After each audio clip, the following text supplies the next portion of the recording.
नमस्कार, बात भारत की देख रहे हैं आप सब। मैं हूं आपके साथ साहिल किरनी। आज हम बात करेंगे बजट 2025-26 को लेकर, जिस तरह से अनुमानित है और केंद्र शासित प्रदेश जम्मू कश्मीर में 6 साल बाद प्रदेश सरकार अपना बजट पेश करेगी। इसके लिए बजट अनुमान 2025-26 को संशोधित अनुमान 2024-25 के लिए तैयारियां शुरू की गई हैं। प्रशासनिक विभागों से 20 नवंबर तक बजट अनुमान की जांच करके सिफारिशों को वित्त विभाग के पास भेजने को कहा गया है। इससे पहले 11 और 15 नवंबर तक संबंधित डीडीओ और विभागीय अध्यक्ष स्तर के अधिकारी बजट की तैयारियों को पूरा करेंगे। इसमें राजस्व और पूंजी बजट शामिल होगा। संशोधित अनुमानित को सर्दियों और पूर्ण बजट को नए साल में शुरू के पेश करने को प्रस्तावित है। अब देखना होगा इसमें क्या कुछ निकल के सामने आएगा। आपको पहले बता दें वित्त विभाग के बजट के आंकड़े। वर्ष 2016-17 50,197 करोड़, वर्ष 2017-18 54,537 करोड़, वर्ष 2018-19 67,008 करोड़, वर्ष 2023-24 1,08,197 संशोधित, और वर्ष 2024-25 के लिए 1,18,390 अनुमानित। ये कुछ ऐसे आंकड़े जो आपको मैंने बताया। आपको बताऊं जम्मू कश्मीर का जो बजट रहा है उसके बारे में आपको बताऊं।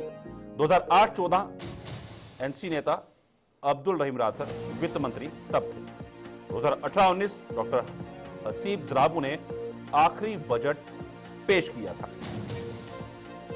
उसका मूल्य 80,313 करोड़ रुपए था। 2020-21 से 2024-25 तक संसद द्वारा प्रस्तुत और पारित किया गया जम्मू कश्मीर का बजट। 2023-24 का बजट 1,18,500 करोड़ रुपए। तो ये कुछ जम्मू कश्मीर के बजट के बारे में बातें थी, क्योंकि जम्मू कश्मीर आमतौर पर केंद्रीय अनुदानों पर निर्भर रहा है। अब बहुत सी उम्मीदें इस बजट से भी लगाई जा रही हैं और उम्मीदें बहुत ज्यादा हैं, और उन पर किस तरह से खरा उतरना पड़ेगा और किस तरह से निर्भर रहना पड़ेगा केंद्र के ऊपर, वो भी देखने वाली बात रहेगी। डॉक्टर हसीब द्राबू ने वित्तीय वर्ष 2018-19 के लिए 11 जनवरी 2018 को विधानसभा में जम्मू और कश्मीर राज्य का आखिरी बजट पेश किया था। इसका मूल्य 80,313 करोड़ रुपए था। हालांकि जून 2018 में महबूबा मुफ्ती के नेतृत्व वाली पीडीपी भाजपा गठबंधन सरकार से समर्थन वापस लेने के बाद गिर गई। नवंबर 2018 में विधानसभा भंग कर दी गई। 2019-20 के बजट को तत्कालीन राज्यपाल सत्यपाल मलिक की अध्यक्षता में तत्कालीन राज्य प्रशासनिक परिषद द्वारा 15 दिसंबर 2018 को 88,911 करोड़ रुपए में अपनाया गया था। केंद्र शासित प्रदेश के बाद के बजट 2020-21, 2021-22, 2022-23, 2023-24 और 2024-25 जम्मू और कश्मीर में विधानसभा की अनुपस्थिति में संसद द्वारा प्रस्तुत और पारित किए गए थे। चालू वित्तीय वर्ष 2024-25 का बजट वित्त मंत्री निर्मला सीतारमण ने 23 जुलाई को 2024 के संसद में 1,18,728 करोड़ रुपए का पेश किया था। इस पर चर्चा करना बहुत जरूरी है। हमारे साथ हमारे कुछ पैनलिस्ट जो जुड़ चुके हैं, डॉक्टर अभिजीत जसरोटी हैं बीजेपी से, डॉक्टर सुखविंदर है एनसी से, और उनके साथ अनिल गुप्ता हैं vice president chamber and commerce and industries के। आप सबका स्वागत है। और सबसे पहले मैं रुख करूंगा डॉक्टर अभिजीत जसरोटी का। जिस तरह से बजट के लिए तारीखें सामने अभी आई तो नहीं है, पर वित्त विभाग ने साफ तौर पर कह दिया है कि उनकी सिफारिशों में जो भी अमेंडमेंट करनी है, एलोकेशन बजट जो है वो बताई जाए, हर एक विभाग को कहा गया है, और वो 20 तारीख लास्ट डेट रखी गई है। तो बीजेपी का उसमें पूरे में, क्योंकि 29 विधानसभा के आपके एमएलए हैं, तो किस तरह से इस पूरे बजट को वो देखते हैं?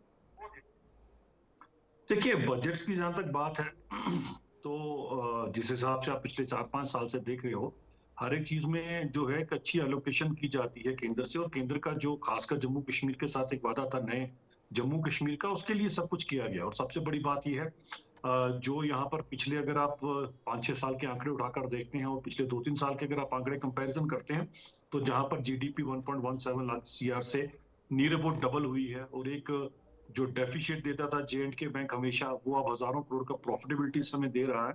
तो मुझे लगता है ओवरऑल जो एक जो यहाँ पर चरमराई हुई अर्थव्यवस्था थी, उसे बड़े पटरी पर लाया गया हुआ है। और कहीं ना कहीं हर एक काम जो है बड़े अच्छे ढंग से किया जा रहा है। अब ये सबका सब कुछ जो है, अब इनके जो अभी सरकार है इंडी गठबंधन की, अब इनके ऊपर है ये आगे कैसे लेकर चलते हैं और कैसे इन सबको आगे करते हैं। हमने तो जो पिछले 5-6 सालों में किया वो आज तक 50-60 साल में जम्मू कश्मीर में नहीं हुआ है। और मुझे लगता है हर एक चीज में एक प्रॉपर जो इंसाफ जम्मू कश्मीर दोनों के हितों के साथ किया गया हुआ है। पुरानी सरकारों की तरह एक आंख से नहीं देखा जा रहा, दोनों आंखों से बराबर देखा जा रहा है और दोनों हितों में बराबर की तरक्की हुई है। भले आ, वो सेंट्रली स्पॉन्सर्ड जो स्कीम्स रही हैं, भले वो जो बाकी जो प्रोजेक्ट्स रहे हैं, जो सड़कों का नेटवर्क रहा है, जो यहाँ पर एम्स, आईआईटी, आईएम और इंफ्रास्ट्रक्चर के अंदर आप अगर आप देखें तो लाखों ऐसे प्रोजेक्ट्स हैं जिन्हें कंप्लीट भी किया गया, जिनके शिलान्यास भी रखे गए, उन्हें कंप्लीट भी किया गया। तो ओवरऑल ही जम्मू कश्मीर की जो हॉलिस्टिक डेवलपमेंट जिसे कहते हैं वो इतने सालों में यहाँ पर हुई है। अब जो सारी की सारी बात है वो मुझे लगता है कि इंडी गठबंधन के खेमे में गेंद है। अब देखते हैं इनके पाले में जो गेंद पड़ी है उसे कितना बेस्ट यूटिलाइजेशन करके, और कम से कम अगर हो सके तो हमारी तरह जम्मू कश्मीर को दोनों अपनी दो आंखों की तरह देखकर चलेंगे, तो मुझे लगता है सबका साथ सबका विकास का मंत्र अगर फॉलो करेंगे तो ये तरक्की को हम आगे लेकर जा सकते हैं। वरना वही हाल हो जाएगा जो 5 अगस्त 2019 से पहले था यहाँ। डॉक्टर सुखविंदर सिंह जी, जिस तरीके से बजट पेश होगा और उसके लिए जिस तरह से वित्त विभाग की तरफ से नोटिफिकेशन भी आई हैं, हर एक विभाग को ऑर्डर भी किया गया है, तो आप इस बजट को किस तरह से देख रहे हैं? क्योंकि आपके लिए बहुत सी चुनौतियां रहने वाली हैं। मैनिफेस्टो में बहुत सी चीज़ों का जिक्र किया गया है, फ्री सिलेंडर्स हैं, बिजली फ्री है, तो बहुत चुनौती होगी। साहिल जी नमस्कार, और आपके तमाम पैनलिस्ट को मेरा नमस्कार। देखिए, बड़ी खुशी की बात है कि हम 6 सालों के बाद हमारे जम्मू कश्मीर का जो बजट है इसके आम लोग इस पर चर्चा कर रहे हैं, और इसको हमारी यहाँ की जम्मू कश्मीर की चुनी हुई जो सरकार है वो कहीं ना कहीं एक बजट पेश करने जा रही है जिसमें बहुत सारी हमारी चीजें हैं। मुझे बड़ी ये खुशी हो रही है आज बताते हुए कि 6 सालों के बाद ये पहली बार ऐसा है कि जिसमें हमारी लोगों की जो चुनी हुई सरकार है और लोगों की जो उम्मीदें हैं उसको सामने रखकर ये जो बजट पेश करने की कोशिश की जा रही है। तो कहीं ना कहीं ये बजट आप देखेंगे इन दिनों में हमारी ये जम्मू कश्मीर के जितना भी हमारी जो मैनिफेस्टो में चीजें बताई गई थी उसको लेकर, और जो जम्मू कश्मीर ने जो हालात देखे इन 10 सालों में उसको सामने रखकर ये बजट तैयार किया जाएगा। और इसमें कहीं ना कहीं जिन लोगों की इस वक्त उम्मीदें सरकार के ऊपर रहती हैं, ये एक ऐसा बजट होगा कि जिसको जम्मू कश्मीर के जमीन पे बनाया जाएगा, ना कि दिल्ली के जो एसी रूम में बैठकर जो बजट दिया जाता था उसको बनाया जाएगा। कहीं ना कहीं इस वक्त मैं कल ही एक न्यूज देख रहा था, तो हमारे कुछ एक डोगरा फ्रंट है, उन्होंने जिसमें शुक्रिया अदा किया, जिसमें कि भाई हमारे बहुत सारे युवा है जो इस वक्त जम्मू कश्मीर के लोग जो इस वक्त सरकार की ओर देख रहे हैं कि भाई सरकार हमें 10 सालों के बाद और 6 सालों के बाद जो एक ऐसा बजट आने वाला है जिसमें बहुत सारे युवाओं की उम्मीद है, हमारी बहनों की उम्मीद है, और बहुत सारे हमारे ऐसे सेक्टर्स हैं जो इन 10 सालों में जो बर्बाद हुए और इन 6 सालों में उनकी तरफ ध्यान नहीं दिया गया।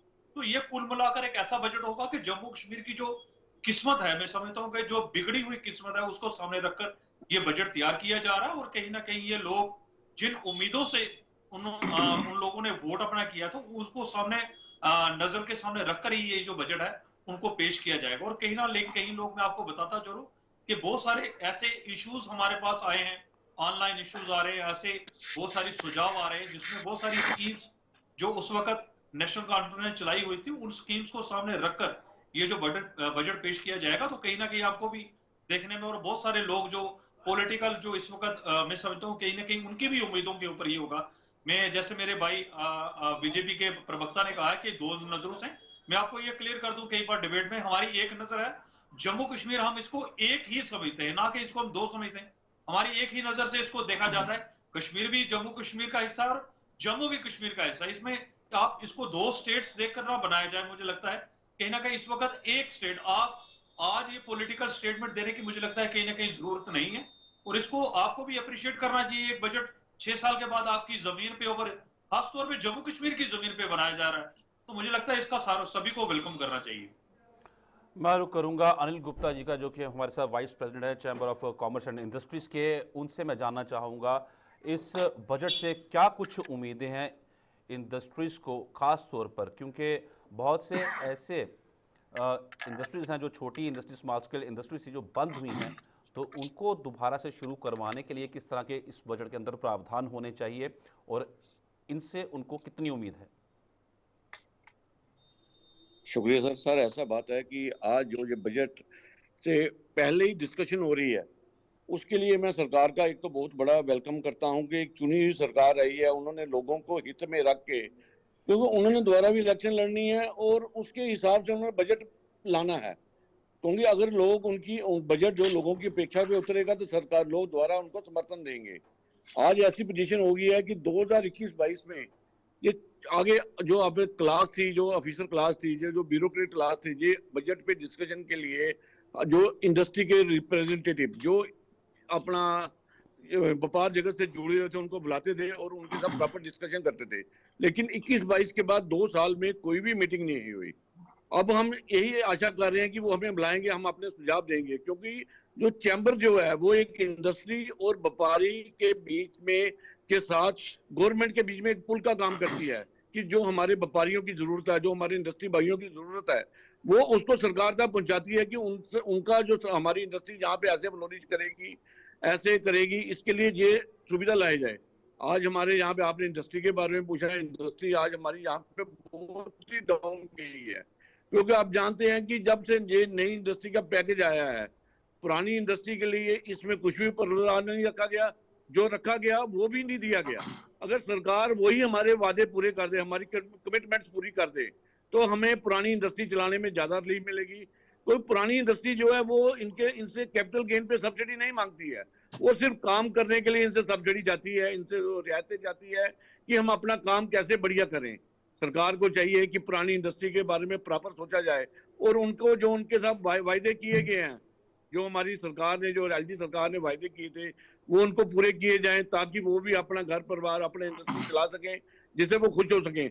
और इसको पुरानी इंडस्ट्री को तब तक पैकेज मिलना चाहिए ये रियायतों का, जब तक नई इंडस्ट्री को पैकेज मिले। क्योंकि पुरानी इंडस्ट्री बंद करके भी हमारे जो लेबर जॉब, जो अपने वर्कर अपने जो बेसहारा होंगे, बेरोजगार होंगे, उनके लिए अगर फिर उसका बेनिफिट क्या नई इंडस्ट्री लाने का? क्योंकि इंडस्ट्री का काम है कि किसी को लाना है, इंडस्ट्री ने आना है और अपना रोजगार यहाँ पे जनरेट करना है। लेकिन पुरानी इंडस्ट्री बंद होगी तो वहां पे भी रोजगार खत्म हो जाएगा। आज हमारे यहाँ पे सबसे बड़ा मसला ये है कि जो अपना ये इंडस्ट्री वालों को अगर लीज होल्ड राइट्स दिए जाए, सरकार को रेवेन्यू भी अपना रेवेन्यू भी जनरेट करना है, वो कहाँ से जनरेट करना है? जनरेट यहीं से होगा कि यहीं पे रिसोर्स बनाने पड़ेंगे। जैसे हमारी गैर मुमकिन खड्ड है, अगर इसकी रजिस्ट्री खोली जाए और इसका लेन देन का प्रावधान होगा तो सरकार को इतना रेवेन्यू आएगा कि सरकार को केंद्र की तरफ देखने की जरूरत नहीं पड़ेगी।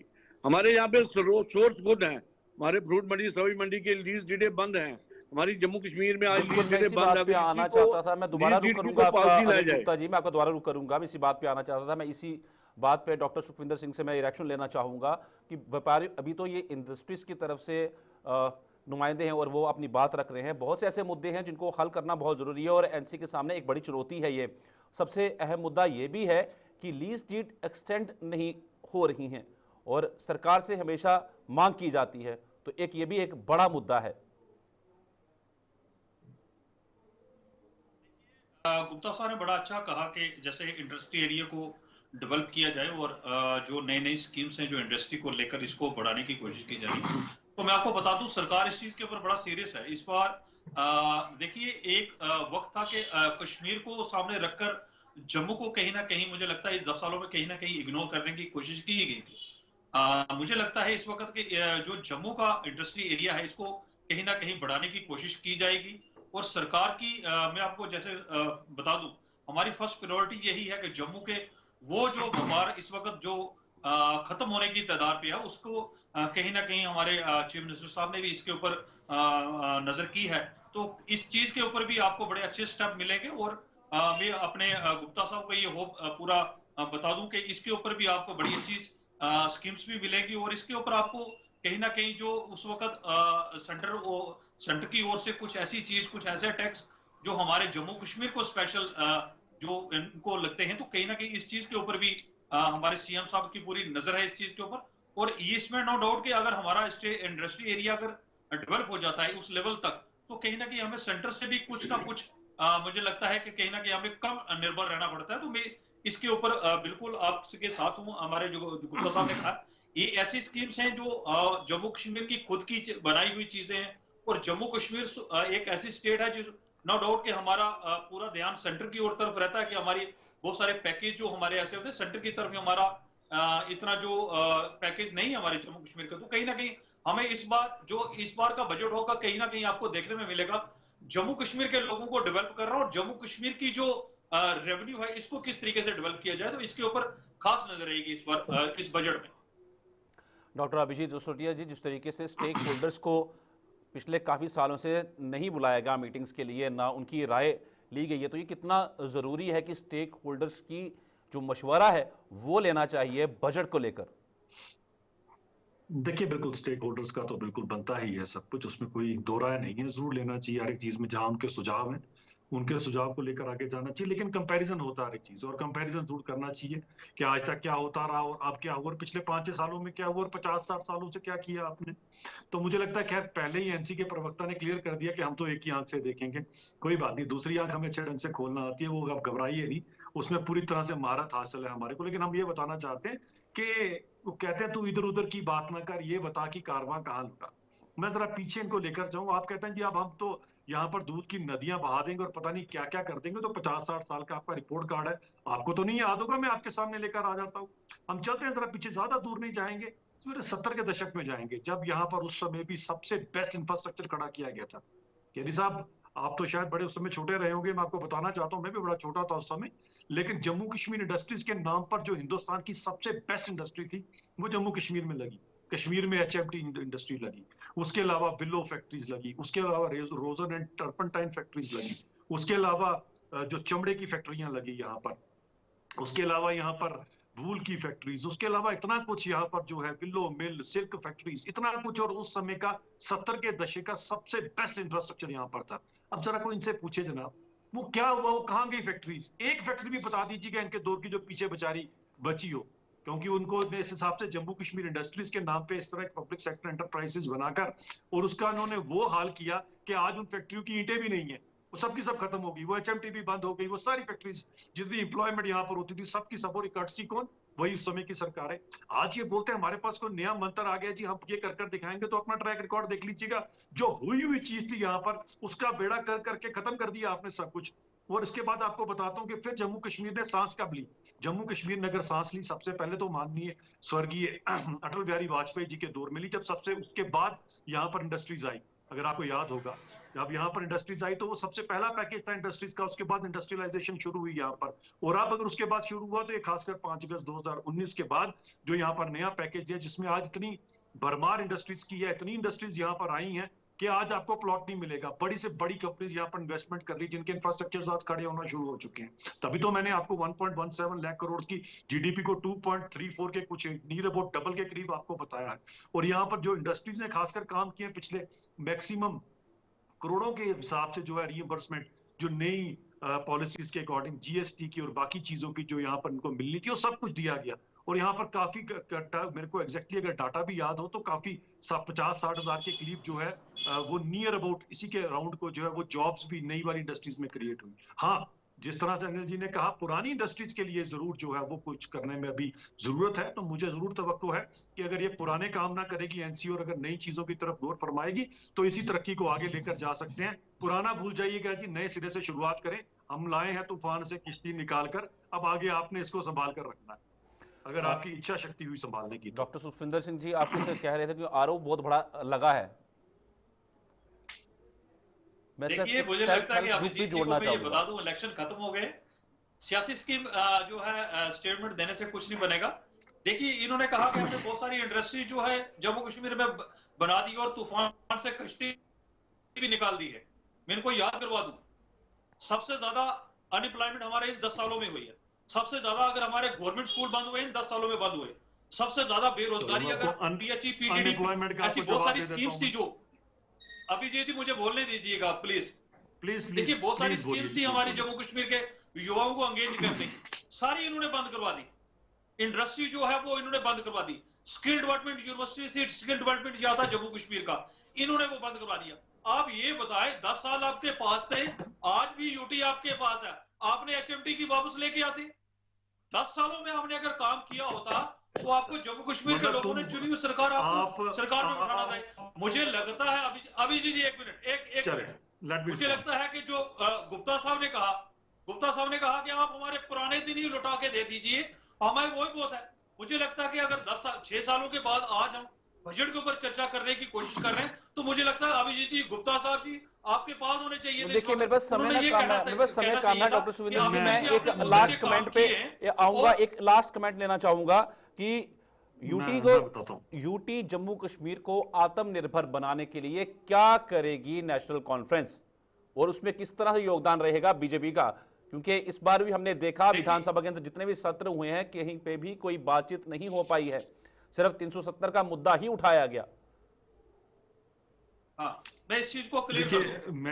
देखिए आपने उमर अब्दुल्ला जी की स्पीच नहीं सुनी शायद, मुझे लगता है उमर अब्दुल्ला जी ने असेंबली में कहा कि अगर आपने ये जो 4-5 दिन हमारे यहाँ शोर डालकर असेंबली को भंग करने की कोशिश की थी आपने, हाँ हमें इस चीज का सुखविंदर जी जिस तरीके से शोर वहां पे डला था वहां पे वो सिर्फ बीजेपी का कसूर नहीं था, बस 370 का मुद्दा उठाना, सिर्फ 370 का ही राग अलापना, क्या वो सही था? क्या आम जनता जो मिसाइलें हैं उन पर बात नहीं होनी चाहिए थी? स्पीच मैंने बहुत बेहतर सुनी थी, मैंने पूरी स्पीच की थी, 45 मिनट जो बढ़ाया गया था मैंने वो भी स्पीच सुनी थी पूरी। 370 और कश्मीर एक ऐसा बड़ा मुद्दा है, प्राइम मिनिस्टर साहब बजट पे चर्चा कर रहा था, उसको आप छोड़ दीजिए। मुझे चाहिए कि आत्मनिर्भर किस तरह से बनाए।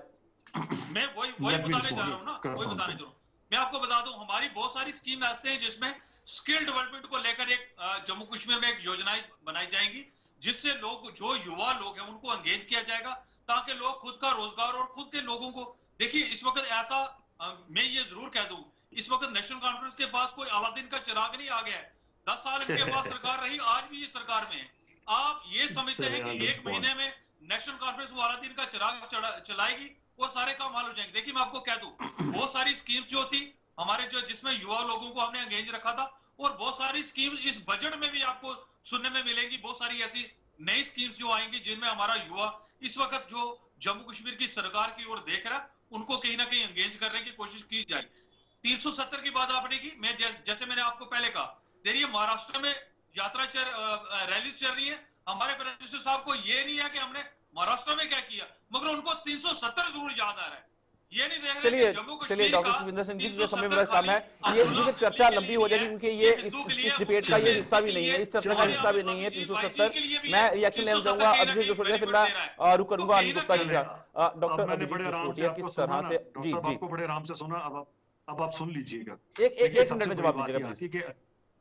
सबसे बड़ी बात ये आती है कि आप बात करते हैं कि किया, जो आपको अभी हमारे पास अलादीन का चिराग नहीं है जनाब। चिराग आपके पास 60 साल था, घिस घिस के आपने चिराग का दिया और दिए की मोमबत्ती बना दी, वो आपसे हुआ कुछ नहीं। अलादीन का चिराग नहीं चाहिए होता, उसके लिए आपको इंटेंशन चाहिए होती है काम करने की, क्योंकि कथनी और करनी में फर्क नहीं होना चाहिए। जो आप कहो वो कर कर दिखाना चाहिए। आप बात करते हैं यहाँ पर 90,000 से ज्यादा सेल्फ हेल्प ग्रुप क्रिएट किए गए, 7.5 लाख से ज्यादा लेडीज हैं जिनको बेनिफिट दिया गया, और 42,000 नौकरियां दी गई। और जनाब ये वो 500 रुपए वाली डेली वेजर वाली नौकरी नहीं है जो आपने दी थी 20-20 साल, जो डेली वेजरों का खून चूसा था। ये पूरी की पूरी प्रॉपर नौकरी है। अगर 500 रुपए पे लगाते तो 42 लाख लोगों को अभी तक नौकरी मिल चुकी होती। तो नौकरी का मतलब होता है जिससे खुद का पेट भी भले और परिवार का पेट भी भले। और सबसे बड़ी बात, आपके टाइम की 2.5 लाख बैकडोर अपॉइंटमेंट नहीं है, ना ही भाई भतीजावाद के चलते नौकरी दी गई है। सबका साथ सबका विकास के चलते जो हकदार था उसे हक दिया गया है। इस तरह से तरक्की कराई जाती है। तो कुछ सीखिए, जब आप सीखेंगे तो आपकी अगर जी बिल्कुल डॉक्टर अभिजीत जसरोटिया, मैं बात चर्चा किसी और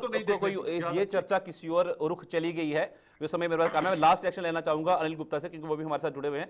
अनिल गुप्ता जी, इस बजट में किस तरह की उम्मीदें आपको लग रही हैं? क्या बुलाया जाएगा स्टेक होल्डर्स को मीटिंग्स के दौर में? उनसे क्या सलाह मशवरा जो है वो लिया जाएगा, सुझाव लिए जाएंगे? और साथ में न्यू सेटअप के लिए किस तरह की उम्मीदें?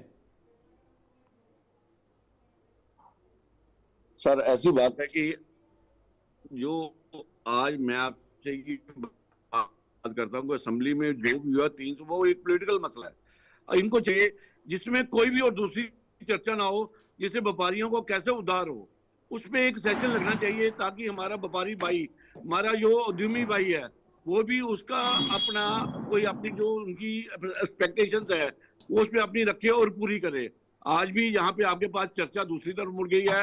ये हमारा पॉलिटिकल एंगल नहीं है, ये चर्चा हमारी है कि हमारे व्यापारी और इंडस्ट्री की क्या अपेक्षा सरकार से है, उसके लिए मेरी यही अपेक्षा है कि एक तो यहाँ पे जो है अपनी लीज डीडों की कोई पॉलिसी लाई जाए जिससे हमारा व्यापारी वर्ग, आज देखें आप हमारे यहाँ पे लीज डीडर रिन्यू नहीं है और बैंक जो उनको फाइनेंस नहीं कर रहा है दुकानदारों को, जिनकी दुकानें लीज पे हैं, लीज खत्म है, बैंक फाइनेंस नहीं कर रहा है और उनको मजबूर होकर प्राइवेट लोगों से पैसा ज्यादा रेट ऑफ इंटरेस्ट पे लेके काम करना पड़ रहा है। उनकी उन्नति कैसे होगी? सरकार को पहले फर्स्ट जल्दी से जल्दी लीज डीडों पे कोई पॉलिसी लेके आए, इंडस्ट्री के बारे में सोचे और जम्मू और कश्मीर में कैसे लोगों का टूरिस्ट का आना बढ़े उसके लिए कोई पॉलिसी लानी चाहिए। क्योंकि कल को जब ट्रेन वंदे भारत जनवरी में जैसे बोलते हैं श्रीनगर चले गई तो जम्मू में कौन रुकेगा? जम्मू, हम तो जम्मू की बात करेंगे। जम्मू ने यहाँ पे अपना पूरा मैंडेट दिया है बीजेपी को और हमारे जो नेशनल कॉन्फ्रेंस को कश्मीर से मैंडेट मिला है, लेकिन इन दोनों को इकट्ठे होके व्यापारी और इंडस्ट्री की कैसे भलाई हो उसके लिए सोचना बिल्कुल चाहिए। अनिल गुप्ता जी, और उसके ये लिए बिल्कुल इंडस्ट्री एक और अहम विषय चैम्बर ये से एक है। बात करें। आपका धन्यवाद, समय कम है मेरे पास, आपका धन्यवाद, क्योंकि इस पे एक चर्चा अलग से रखनी चाहिए। डॉक्टर अभिजीत जसरोटिया आपका भी धन्यवाद, डॉक्टर सुखविंदर सिंह आपका भी धन्यवाद, अनिल गुप्ता जी आपका भी धन्यवाद। इस पे अलग से चर्चा होनी चाहिए कि किस तरीके से स्टेक होल्डर्स को साथ में बिठाया जाए, बातचीत की जाए, सुझाव लिए जाए, क्योंकि बहुत अहम है। क्योंकि बजट, आम बजट जो है आम जनता के लिए है, उस पर किस तरह से प्रावधान किया जाए, किस तरह से उसकी एलोकेशन हो, ये बहुत जरूरी है। फिलहाल आज के बाद भारत में इतना ही। दीजिए इजाजत, नमस्कार।